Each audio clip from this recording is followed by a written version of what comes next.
आपण बनवणार आहोत तिळाचे लाडू। तर त्याच्यासाठी मी इकडे अर्धा किलो तीळ घेतलेले आहे। त्यानंतर इकडे घेतलाय अर्धा किलो चिक्कीचा गूळ। इकडे ठेवलंय मी कढई गॅसवर तापण्यासाठी। आता त्याच्यामध्ये आपण भाजून घेणार आहोत तीळ। इकडे आपले सर्व तीळ आता छानपैकी भाजले गेलेले आहे। आता ते आपण प्लेटीत काढून घेऊयात।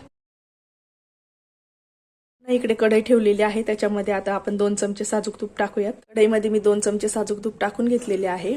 आता आपण हा गूळ फोडून घेऊयात। बघा आपला गूळ फोडला गेलेला आहे। आता आपण तो कढईमध्ये टाकून वितळून घेऊयात। आपला सर्व गुळाचा पाक छानपैकी बनलेला आहे। आता आपण त्यात तीळ ऍड करूयात। गुळामध्ये तीळ छान ऍड केले गेले आहे। बघा इकडे आपले मिश्रण रेडी झालेले आहे। आता आपण त्याचे छान असे छोटे छोटे लाडू वळून घेऊयात।